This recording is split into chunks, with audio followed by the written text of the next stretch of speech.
Les Rwandais nous mènent une guerre. C'est une évidence, c'est l'armée rwandaise qui est là sous couverture, n'est-ce pas, d'un pseudo-mouvement qui s'appellerait M23, qui n'est qu'une invention rwandaise. Salut à tous et à toutes. Je suis le professeur Jacques Ndioli, professeur des universités, avec base principale à l'université de Kinshasa et plus précisément à la faculté de droit. Au-delà de ma carrière et profession scientifique et académique, je suis un acteur politique, président d'un parti politique, les Bâtisseurs du Congo, membre du regroupement dynamique Agissons dans le Congo. Je suis député national élu du territoire de Bouendé, ancien sénateur de la province de la Tchoupa, ancien vice-président de la Commission électorale nationale indépendante. Actuellement, j'assume au sein du Parlement et du bureau de l'Assemblée nationale la fonction de rapporteur du bureau. Voilà succinctement ce que je peux vous dire de moi.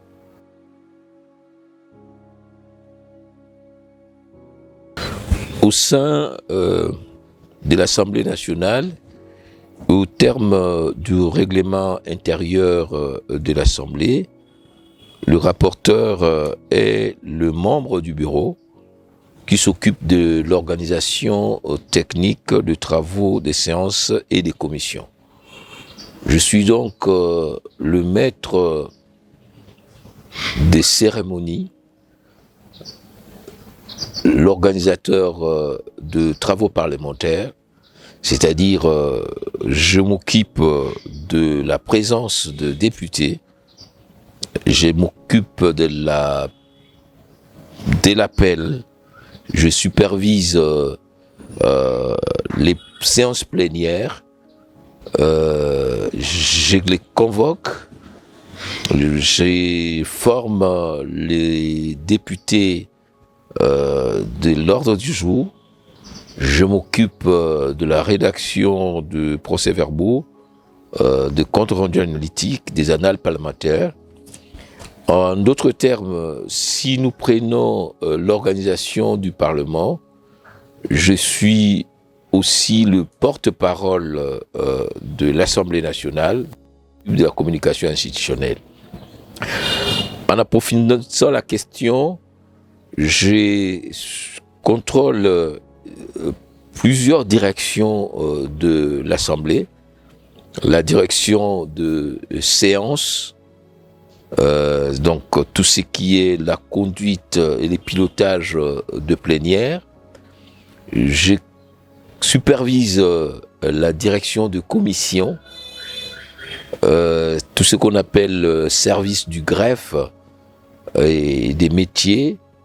Et vous savez que le travail parlementaire se passe essentiellement dans les commissions. Nous en avons presque 10. Et je suis tout ce qui est des appuis, la documentation, les archives, et on va le voir lorsque je vais vous expliquer, de la mutation du travail parlementaire vers le numérique.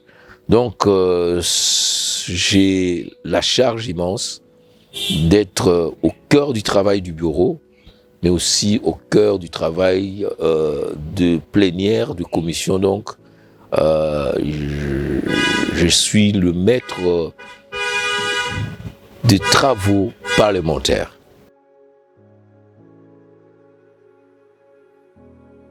Au sein du bureau, le président de l'Assemblée nationale, qui est au terme du règlement intérieur, le maître d'ouvrage.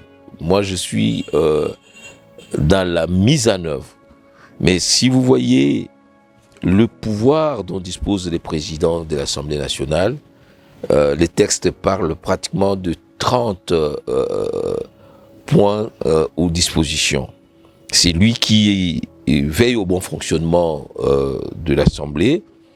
Il assure la coordination de l'Assemblée, des activités, il maintient la discipline, il fait observer le règlement intérieur. C'est lui qui convoque l'Assemblée à session extraordinaire, il prononce l'ouverture. Donc, pratiquement, la conduite de l'Assemblée est assurée par le président. Et les actes du président sont contresignés par le rapporteur. Donc, je suis en somme les contreforts du travail du président. Les présidents orientent et les rapporteurs exécutent.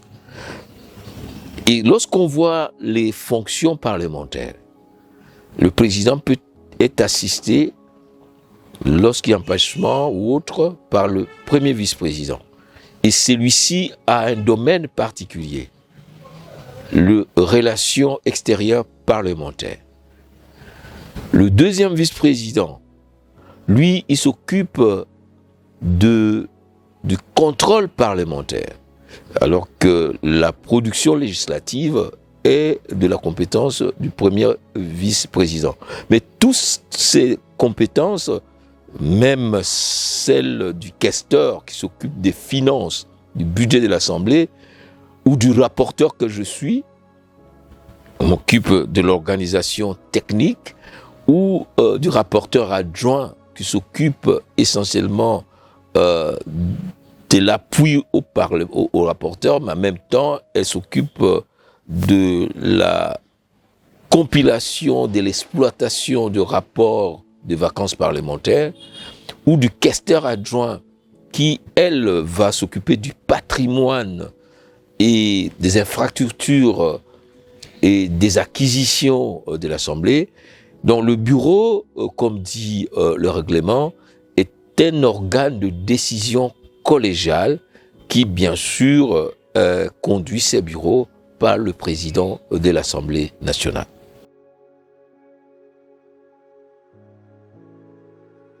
Le rapporteur n'a pas d'autres contraintes que celles qui sont imposées au bureau de l'Assemblée nationale.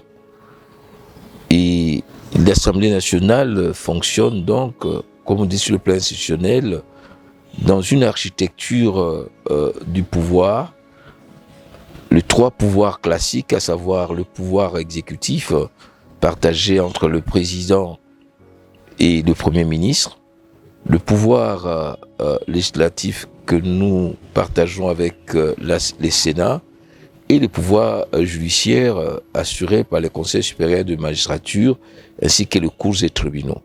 Il y a aussi, il faut prendre en compte les institutions d'appui à la démocratie qui entrent, n'est-ce pas, dans cette constellation institutionnelle.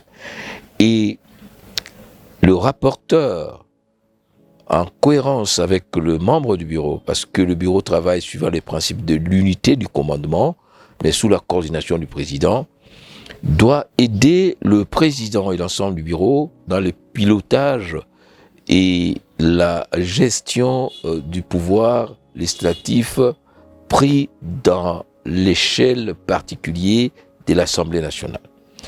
Alors, le rapporteur que nous sommes, nous inscrivons notre action dans une démarche, dans une approche de gestion axée sur le résultat.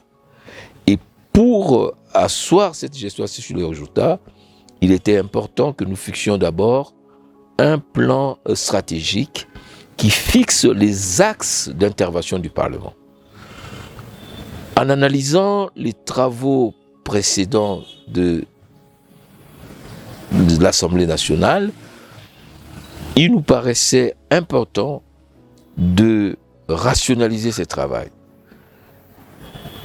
Premier axe de revitalisation, c'est l'axe de ce que nous appelons les besoins de sécurité.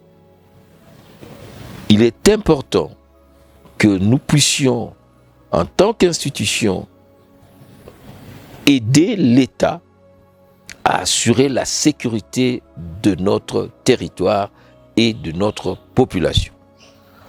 Nous sommes un pays en guerre et pendant 30 ans, l'insécurité est là.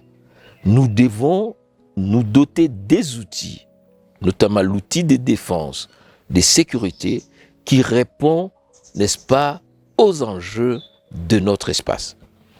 Sur ce point-là, l'Assemblée nationale doit travailler sur la réforme de notre secteur de sécurité, évaluer les lois qui ont déjà été promulguées dans ces secteurs et, s'il l'échait, d'arriver à avoir de nouveaux textes beaucoup plus efficaces.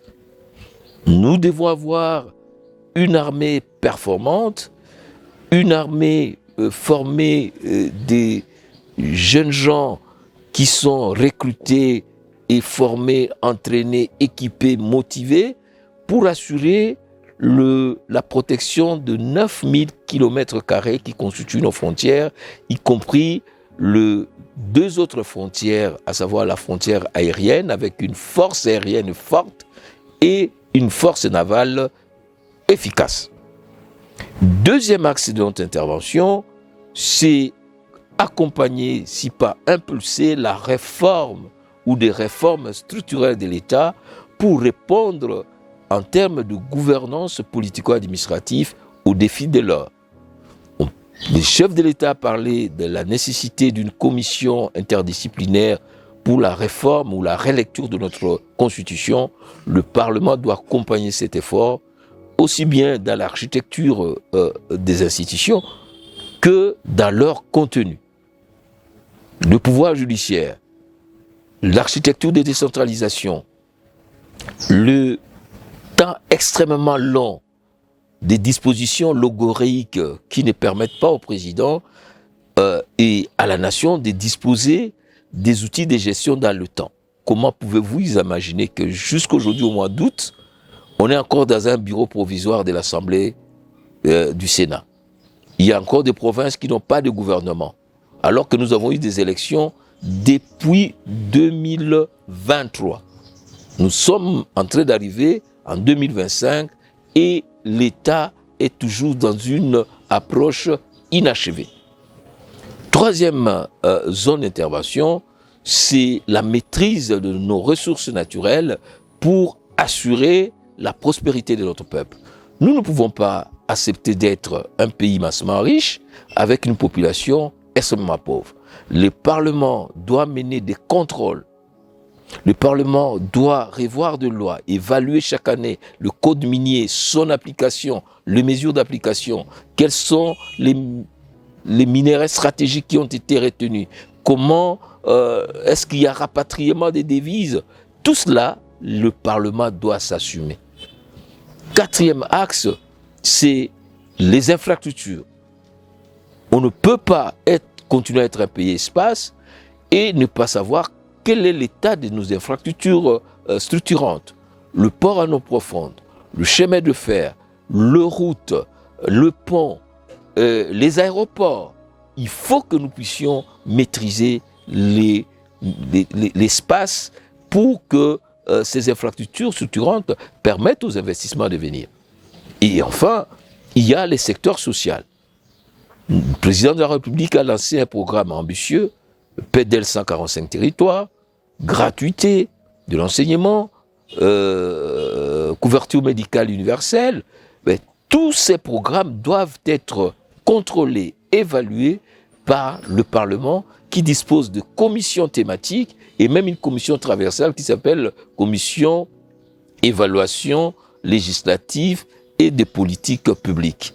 Donc, nous allons essayer de réunir tous ces éléments-là dans un plan, dans un schéma stratégique qui pourra être évalué après chaque session pour voir l'efficience et l'efficacité du Parlement vis-à-vis aux attentes Et pour y parvenir, il faut un député motivé, député outillé, il faut une administration motivée, et tout cela doit concourir à cet objectif qui est l'émergence au cœur de l'Afrique d'un État de droit, un État fort, démocratique au service de son peuple.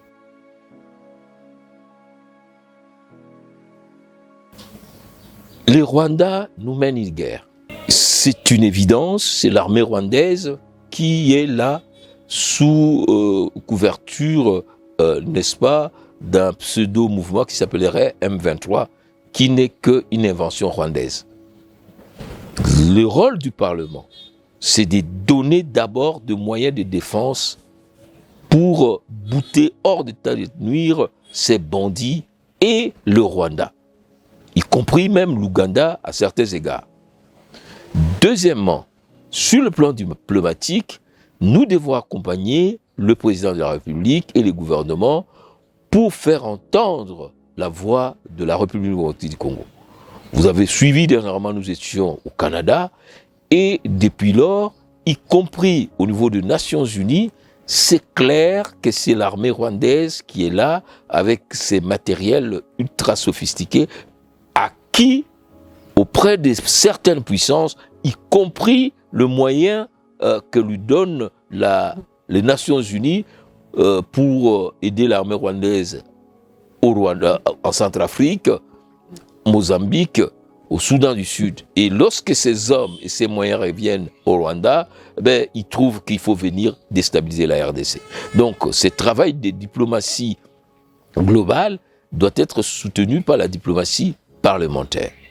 Et donc, l'outil de défense, l'outil diplomatique, mais la guerre qui est menée à l'Est, c'est aussi une guerre économique. Nous devons aider les gouvernements à se doter d'une vision économique qui recentre notre économie autour de notre pays. C'est pourquoi nous avons parlé de l'intérêt d'avoir une économie nationale intégrée avec notre port autonome à eau profonde qui n'oblige pas l'exportation de nos matières premières de passer par d'autres pays, la nécessité de l'industrialisation de notre pays. Nous sommes une population de 100 millions d'habitants. Nous devons d'abord construire un marché interne avant de commencer à rêver des marchés intégrés au niveau régional. Voilà donc le rôle du Parlement.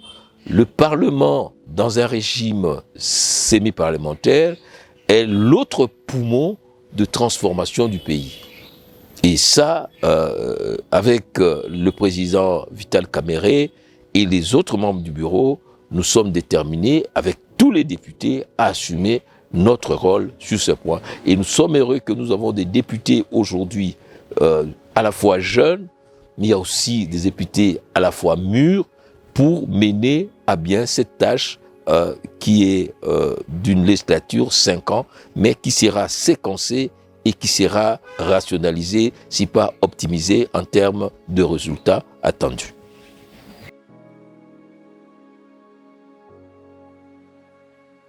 Le bureau fonctionne suivant le principe de l'unité de commandement, mais les présidents assurent la coordination. Chaque membre du bureau a un rôle particulier. Le président assure la coordination avec plus ou moins 30 tâches consignées dans le règlement intérieur. Mais il y a le premier vice-président qui l'aide à cet exercice de pilotage, mais qui contrôle essentiellement la production législative et la diplomatie parlementaire. Le deuxième vice-président aide le président dans le processus des contrôles. Et cette année, cette législature, nous voulons qu'il y ait vraiment contrôle. La Constitution nous donne un instrument formidable qu'est la Cour des comptes.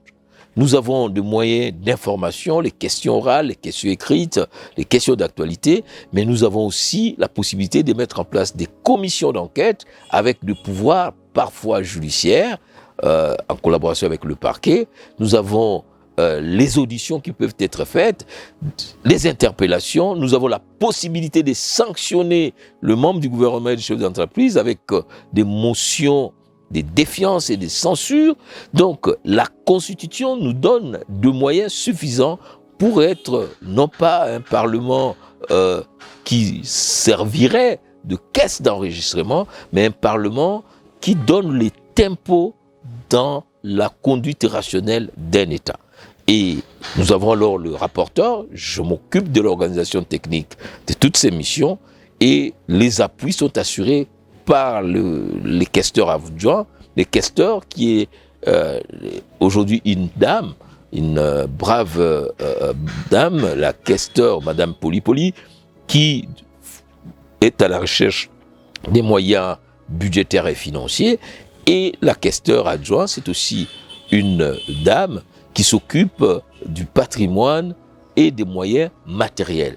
Voilà donc, et moi en tant que rapporteur, je suis aidé aussi par une dame qui est rapporteur adjoint, qui s'occupe de la collecte de travaux parlementaires, qui nous donne l'état des lieux de nos provinces et de leurs difficultés. Voilà donc les 7 membres qui composent le bureau et qui ont chacun un secteur spécifique, mais comme je l'ai dit dans l'unité du commandement, les présidents assurent la coordination.